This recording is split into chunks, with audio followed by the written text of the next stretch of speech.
معزز سامعین گرامی قدر، آپ کے علم میں ہے کہ پرسوں سپریم کورٹ نے مبارک ثانی کیس کا ایک فیصلہ کیا، اور یہ فیصلہ ایک عرصے سے پینڈنگ چلا آ رہا تھا۔ لاہور کے اندر اور پورے ملک کے اندر علماء نے احتجاج کیا، پرامن صدا کو بلند کیا کہ یہ مبارک ثانی کیس کا فیصلہ جاری کیا جائے۔ کیوں؟ کرتاس کے چہرے پر ایک لفظ لکھا میں نے، اس لفظ کی خوشبو سے کرتاس معطر ہے، اس نام کی کرنوں سے ہر چیز منور ہے، وہ نام مکمل ہے، وہ نام محمد ہے صلی اللہ علیہ وسلم۔ اس نام کی آبرو، عصمت اور حرمت پہ ہم کٹ جائیں، ہمارے بچے کٹ جائیں، یہ ہمارے لیے اعزاز کی بات ہے۔ پورے ملک میں احتجاج ہوا، انہوں نے فیصلہ بالآخر مجبور ہو کے جاری کیا، اور جو فیصلہ جاری کیا اس کے اوپر انا للہ و انا الیہ راجعون پڑھنے کے علاوہ کوئی چارہ نہیں۔ محترم چیف جسٹس صاحب، آپ لوگوں کے اوپر پھپتی اور تانا کستے ہیں آئین کو ری رائٹ کرنے کا، اور آپ اسلام اور شریعت کو ری رائٹ کرنا چاہتے ہیں، آپ قرآن اور حدیث کو ری رائٹ کرنا چاہتے ہیں۔ آپ نے آئین کو ری رائٹ کرنے کی پھپتی کیا کسی، آپ نے آئین کا قانون کا جنازہ نکال دیا۔ فیصلہ کیا دیا؟ بے شک قادیانی غیر مسلم ہے، پاکستان کے اندر غیر مسلم ہے، لیکن وہ اپنی چار دیواری کے اندر، وہ اپنے اداروں کے اندر، وہ اپنے مراکز کے اندر اسلامی شعار کے مطابق کوئی عبادت کرنا چاہیں حدود و قیود کے ساتھ تو ان کو اجازت ہے۔ انا للہ و انا الیہ راجعون۔ عقل کے اوپر کیسا پردہ ہے؟ کل کو کوئی مذہب اٹھے اور کہے کہ مجھے ہمارے مذہب میں بچوں کی قتل کی اجازت ہے، میں ایک مثال سمجھانے کے لیے کہہ رہا ہوں، اور یہ قتل سے زیادہ سنگین ہے ارتداد اور ختم نبوت کا انکار۔ میرے مذہب میں، میرے مسلک میں بچے کے قتل کی اجازت ہے۔ چیف جسٹس صاحب کہیں گے جی چار دیواری کے اندر قتل کر دے۔ یہ دنیا کا کون سا آئین بنانا چاہتے ہیں اور قانون بنانا چاہتے ہیں کہ جو اوفینس، جو جرائم اس قدر سنگین ہوں کہ جن کی سزا تعزیراً، قانوناً، حداً ہر طرح موجود ہو، وہ جی چار دیواری کے اندر جائز ہے۔ قتل معاشرے میں حرام ہے، گھر کے اندر کر لو ٹھیک ہے۔ ڈکیتی باہر تو حرام ہے، گھر میں کر لو ٹھیک ہے۔ زنا بالجبر باہر تو حرام ہے، گھر میں کر لو ٹھیک ہے۔ یہ چیف جسٹس صاحب نے جو فیصلے کی دو شکیں ہیں، عجیب ہیں اور انتہا ہو گئی ہے۔ پہلی بات، جو تحریف قرآن تفسیر صغیر ہے اس کی پبلیکیشن کے اوپر پابندی نہیں لگائی گئی۔ قادیانی قرآن پاک میں جو مرضی تحریف کر کے اگر قادیانیوں میں بانٹیں گے تو وہ جی تحریف قرآن کے زمرے میں نہیں آئے گا۔ انا للہ و انا الیہ راجعون۔ اس بات کا مطلب اور مفہوم شاید قاضی صاحب کو پتہ ہی نہیں، انہوں نے مذہبی جماعتوں کی پٹیشنوں کو پڑھا ہی نہیں، جو اعتراضات کیے گئے ہیں، جو بات سمجھائی گئی ہے وہ سمجھنے کی کوشش ہی نہیں کی گئی۔ شاید انہوں نے خود یہ فیصلہ لکھا ہی نہیں، اور اپنے ان غامدیت زدہ شاگردوں سے لکھوایا ہے جو پہلے سے اس قانون کے اوپر حملہ آور ہونا چاہتے تھے اور اس کی پوری پلاننگ اور لوگوں کے سامنے اس کی ذہن سازی کر رہے تھے۔ دکھ کی بات ہے، افسوس کی بات ہے، امتناع قادیانیت پورا ایکٹ سمجھے اڑا دیا گیا۔ میں آپ کو عام فہم الفاظ میں سمجھاؤں کہ کیا، انا للہ و انا الیہ راجعون۔ یہ مرزا غلام احمد قادیانی کی زبان اس قدر غلیظ اور بدتمیز ہے، کہتا ہے کنجریوں اور طوائفوں کے بچے ہیں جنہوں نے میرا دین قبول نہیں کیا۔ اب بندہ اس بدبخت سے پوچھے، دین تو ایک بچہ قبول نہیں کر رہا، اس کی ماں کیسے کنجری اور طوائف ہو گئی؟ کیا یہ زبان نبیوں کی زبان ہوتی ہے؟ یہ فائد عیسیٰ صاحب کو پتہ ہی نہیں، وہ ہم سب کو کافر سمجھتا ہے، ہم سب کو کافر سمجھتا ہے، اور جو جو الفاظ ہیں وہ میں یہاں ممبر کے اوپر کوٹ بھی نہیں کر سکتا۔ اب آپ نے اس کو پتہ کس چیز کی اجازت دی ہے؟ چار دیواری کے اندر، ان کے اداروں کے اندر، ان کے عبادت خانوں کے اندر جس چیز کی اجازت ہے وہ بھی سن لیجئے، اور مرثیہ کہیں کہ ماتم پڑھیں یا مرثیہ پڑھیں کہ ماتم کریں۔ مرزا غلام احمد قادیانی شاعر اسلام کے اوپر ایسے حملہ آور ہوا، کہتا ہے میری بیویاں امہات المومنین ہیں، میرے امتی، میرے ماننے والے میرے صحابہ ہیں، یہ میرے خلیفہ خلفائے راشدین ہیں، یہ میری نماز کی پکار اذان ہے، یہ میری نماز بعین مسلمانوں کی نماز ہے. یہ بکرے کی گردن کے اوپر چھری چلانا بعین قربانی ہے مسلمانوں کی طرف.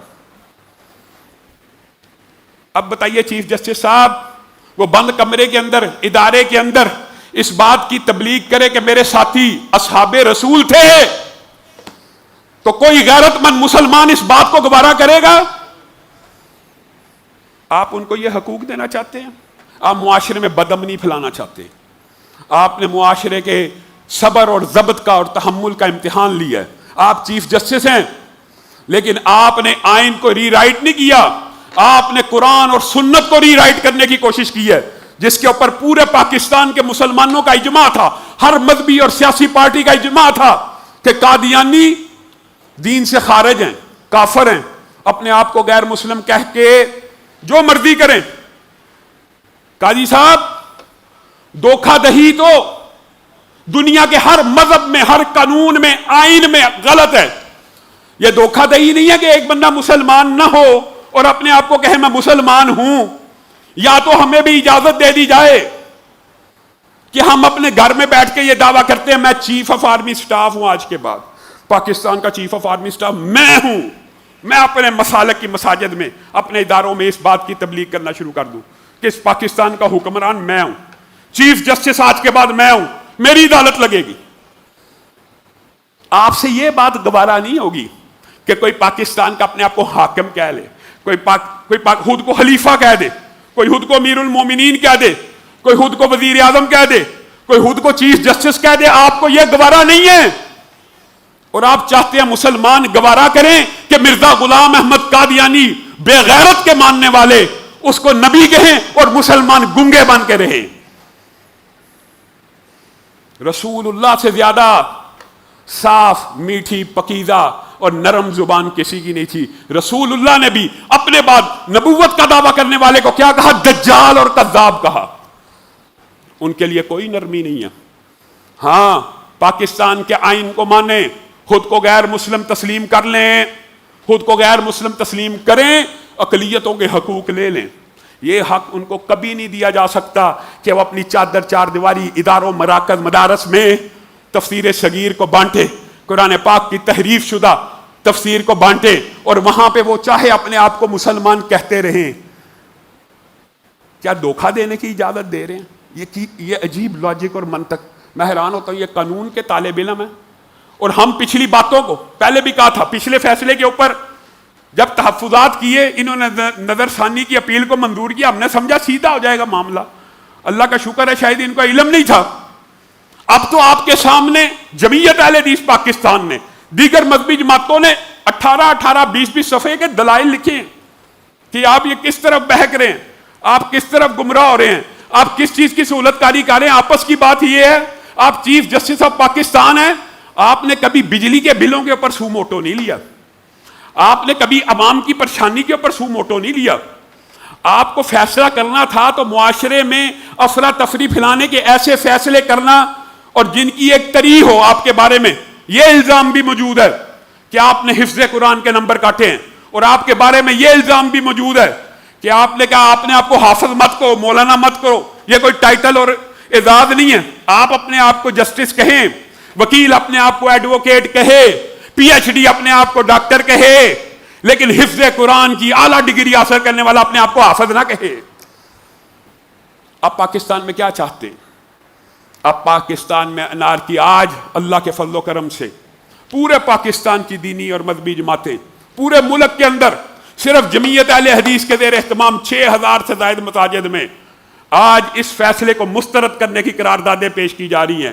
میں آپ کے سامنے اس مرکز میں ہزاروں لوگوں کی موجودگی میں بھی یہ قرارداد پیش کرنا چاہتا ہوں کہ ہم سپریم کورٹ کے اس فیصلے کو مسترد کرتے ہیں کہ آپ ہمارے ساتھ ہیں. آپ کو اپنا فیصلہ بدلنا ہوگا. پاکستان کی عوام ابھی اتنی بغیرت، بے حس، بے ضمیر نہیں ہوئی کہ وہ بدبخت جو غبی ہے، جو بد عقل ہے، جو اپنے بارے میں کہتا ہے میں بچپن میں ایک جیب میں گڑ ڈالا کرتا تھا، گڑ کا ڈیلا، ایک میں مٹی کا ڈیلا، ایک مرتبہ گڑ سے استنجا کیا اور اسی کو چوسنا شروع ہو گیا. جس کی عقل کا حال یہ ہو، آپ چاہتے ہیں کہ اس کو نبی ماننے کے جو اس کو اجازت دی جائے اور اس کو تبلیغ کی اور ترویج کی اجازت دی جائے، اس کو قرآن عجیب، وہ اپنا قرآن اپنے قادیانیوں میں وہ اپنے آپ کو قادیانیوں میں مسلمان کہیں تو کوئی حرج نہیں ہے۔ آپ نے قانون کے خلاف فیصلہ کیا، پاکستان کے آئین میں ان کو کہنے کی اجازت نہیں، 298 امتناع قادیانیت میں وہ اپنے آپ کو مسلمان ڈکلیئر کر کے کوئی کام نہیں کر سکتے۔ آپ ان کو یہ اجازت دیں، پھر اپنی بے حسی کے اوپر اور ہم سب کو بغیرت بنا دیں کہ ہم مرزا غلام احمد قادیانی کی بیویوں کو امہات المومنین سنتے رہیں، ان کے ساتھیوں کو اصحاب رسول کہتے رہیں اور ان کی بدبختوں کی عبادت کو نماز مانتے رہیں۔ اگر آپ ان کو حقوق دینا چاہتے آپ کھلے الفاظ میں لکھ دیتے کہ ٹھیک ہے یہ اپنے آپ کو پاکستان کے قانون کے مطابق غیر مسلم تسلیم کر لیں اور جو مرضی کرتے پھر غیر مسلم مان کر ان کو اقلیتوں کے حقوق دیے جا سکتے ہیں۔ اگر وہ اپنے آپ کو مسلمان کہیں گے تو یہ دھوکہ دینے کی اجازت نہیں ہے۔ ایسا غبی آدمی ایک نبی کی توہین نہیں کی، سارے انبیاء کی توہین کی اور کہتا ہے کل انبیاء کے معجزے اتنے تھے اور مجھے اکیلے کے اس سے بھی زیادہ ہیں۔ جی آپ کا سب سے بڑا معجزہ کیا ہے؟ میرا سب سے بڑا معجزہ یہ ہے کہ میری جب شادی ہوئی میں شادی کے قابل نہیں تھا، لیکن ابھی 5 ماہ نہیں تھے گزرے بچہ پیدا ہو گیا، یہ میرا بہت بڑا معجزہ ہے۔ تو علامہ شہید نے چنیوٹ میں تقریر کرتے ہوئے جواب دیا تھا، مرزا غلام احمد قادیانی اگر اس کو تیرا معجزہ مانا جائے تو پھر میری بات سن، یہ معجزہ تیرا نہیں تیری بیوی کا ہے، تو شادی کے قابل بھی نہیں تھا اور بچہ 5 ماہ میں پیدا۔ یہ ایسا غبی آدمی، یہ ہماری بد نصیبی ہے۔ سابقہ جتنے بھی نبوت کے دعوے دار ہیں وہ ایول جینیس تھے، ایول جینیس، شیطانی ذہانت کے حامل، یہ بدبخت غبی کم عقل ہمارے بارے میں، مسلمانوں کے بارے میں جو یہ الفاظ استعمال کر۔ اب مجھے چیف جسٹس صاحب یہ بات کریں، بیان فرما دیں کہ قادیاں کو مکہ مکرمہ کہتا ہے، ربوہ کو مدینہ منورہ کہتا ہے، کیا مسلمان مکہ اور مدینہ قادیان اور ربوے کو کہنے دیں گے؟ آپ کیا چاہتے ہیں معاشرے میں؟ نظر ثانی کرنی ہے تو پورے فیصلے کے اوپر کیجئے، آپ کی کوئی عزت میں فرق نہیں پڑتا۔ اور میں ایک بات کہہ کے اپنی بات کو ختم کروں گا، دکھ ہوتا ہے اللہ کی قسم، سیاسی جماعتیں کیا چیز ہیں۔ عمران خان کے دور میں کوئی بات ہوتی تھی، ہم اس کے خلاف کھڑے ہوتے تھے، لوگ پی ٹی آئی کے لوگ ہمیں برا بلا کہتے تھے، یہ جی عمران خان کی مخالفت کی وجہ ہے، جی عمران خان 5 سال عمران خان کی اپوزیشن کی، لوگوں نے کہا جی یہ ہر بات عمران خان کی مخالفت۔ اب نواز شریف صاحب کا، شہباز شریف صاحب کا دور آیا ہے، قاضی فائز عیسیٰ کے فیصلے کو مسترد کیا ہے اور یہ جی نواز شریف کی مخالفت ہے۔ آپ کیسے لوگ ہیں؟ اگر کوئی جج ختم نبوت کے اوپر، کوئی پارٹی ختم نبوت کے اوپر حملہ آور ہوتی ہے، آپ کہتے ہیں پی ٹی آئی ہے تو جائز ہے، نون لیگ ہے تو جائز ہے۔ کبھی عمران خان اور نواز شریف کو مائنس کر کے دین اور اسلام کے لیے بھی سوچا کیجئے۔ یہ فیصلہ قاضی فائز عیسیٰ کے خلاف پاکستان کی دینی جماعتیں اللہ کی قسم نواز شریف کی وجہ سے نہیں ہے۔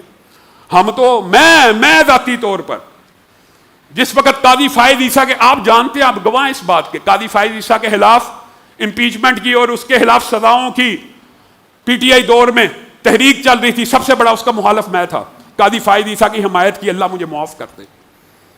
اس دور میں سب سے زیادہ حمایت کرنے والا میں تھا کہ اس کے ساتھ ظلم ہو رہا ہے، اس کے ساتھ زیادتی ہو رہی ہے، اس سے لوگوں نے امیدیں وابستہ کی، اس سے اپوزیشن نے توقعات وابستہ کی۔ ہمیں کیا پتا تھا کہ ہماری توقعات کا نتیجہ یہ نکلے گا۔ اور آج اگر ہم قاضی فائز عیسیٰ کے اس فیصلے کو مسترد کرتے ہیں تو آپ دیکھیں سوشل میڈیا کے اوپر، کل میں نے ٹویٹ کی اور آج پاکستان بھر میں پرامن احتجاج اور قراردادوں کی مطالبہ پیش کیا تو نیچے نون لیگ والے، علامہ صاحب بس کر دیو، اے جی نواز شریف دا بغض ہے۔ قاضی فائز عیسیٰ کے فیصلے کو مسترد کرنا نواز شریف کا بغض ہے، یہ آپ کی کل عقل ہے۔ اللہ رب العزت جو کہا گیا، جو سنا گیا، اس کو سمجھنے کی توفیق عنایت فرمائے۔